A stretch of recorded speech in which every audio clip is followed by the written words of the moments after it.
Hi, welcome back channel, TrainStation2. Alright, we got the second competition itself, and the winner changed his name to GG P.LOH. So it was indeed a good game, but nonetheless didn't manage to win.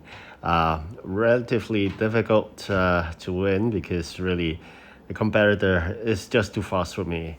Generally, we would be able to get first had not been the strong competitor for both first and second competition. So this event, quite surprisingly, we couldn't get first at all. So that means most probably, if all goes well, probably we will be getting the legendary train of 1000 event coin and the fourth competition, or actually the end of fourth competition. I'm still saving up my event keys for now. Although I do have about more than 2,500 event keys for now, I could actually exchange for the epic train.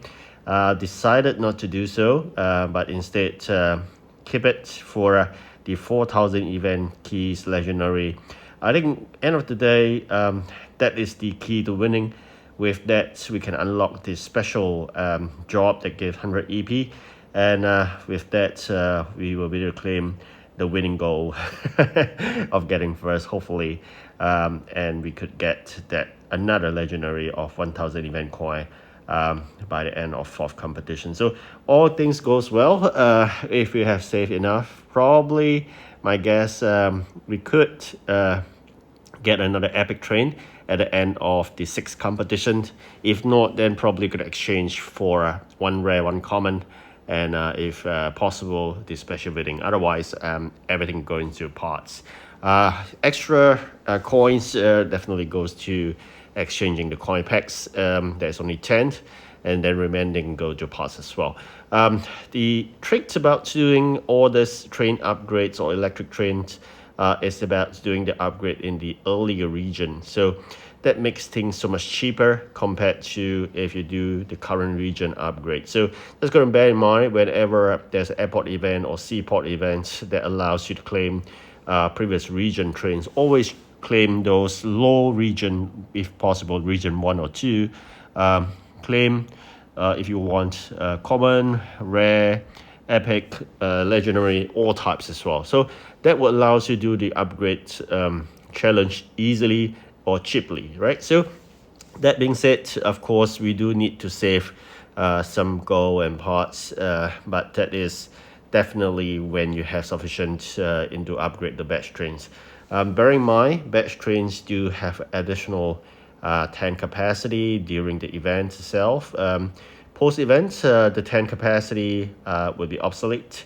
That goes back to the original, right? Nonetheless, event trains are always better than region trains.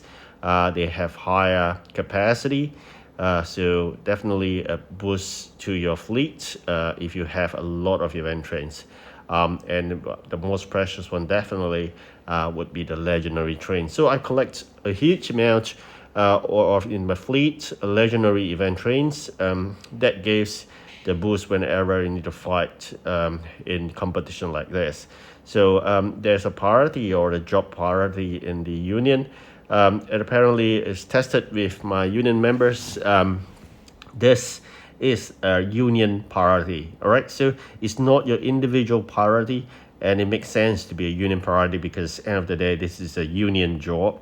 So once you set a priority over, then probably the people will just focus on the job, get it done and over with, and then you set your next priority. Of course, you can set more than one high priority. Always for me, I was just setting those lower outstanding delivery items and highest priority, and then of course the rest will be of lower, so we can finish and claim the rewards, and of course hopefully push up the ranking for the union in the ranking table. So all this is about winning union dollars.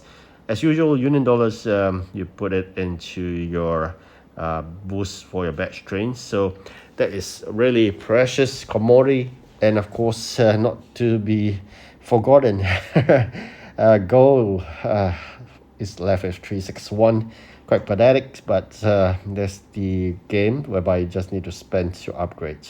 The other really precious commodity would be the gems itself. Currently about 230. I think by the end of this competition itself, it's I think around 50 or so. So a lot of those gems are being spent to expedite deliveries or apparently just trying my best to get things to work out. So I believe at a certain extent, Pixel has some algorithm behind that be able to identify items you do not have. So that makes things really painful because they keep on coming.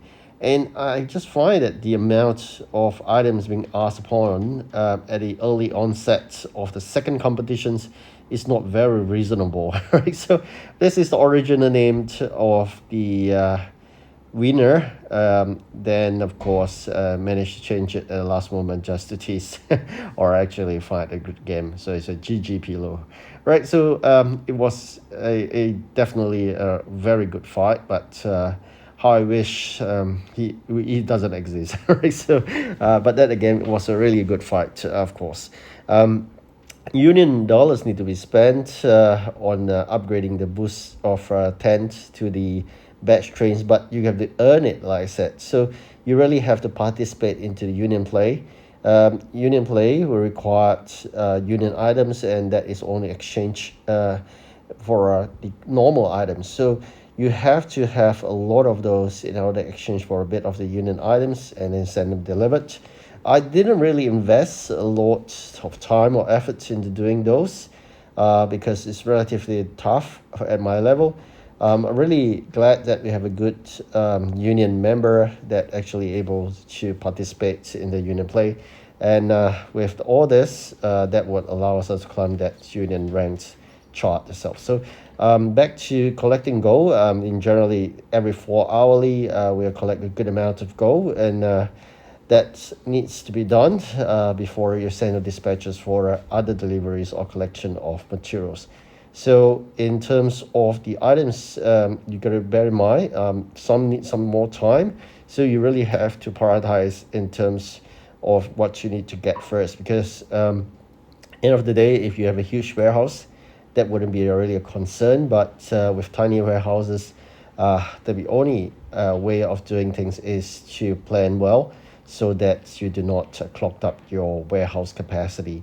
So all this comes into play, and of course, end of the day, we managed to be shy about 400 EP from the first guy here. You can see I invite him to the union. I'm not sure whether he is able to join, but it will be a great participant into the union play for sure. So that aside, I think end of the day is really something to look forward to, which is the third competition. So I'll be doing a lot of preparation work as usual. EP head start, i.e. do not collect completed jobs until the start of the competition.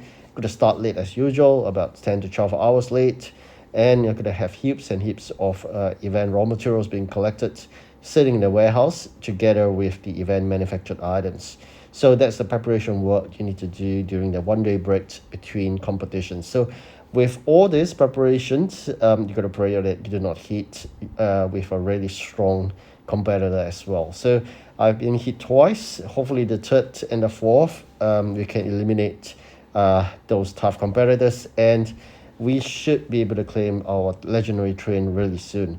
So meanwhile, I'm gonna stay tuned to fight, and hopefully you witness all this by watching the next video, and hopefully we can declare as a winner in the third competition itself. Nonetheless, bear in mind, first three competition, we're gonna go all in terms of spending union dollars, gems, golds, parts, and whatnot. But the last three competitions, if you could save it up so you have more ammunition to fight your battles in the next long events.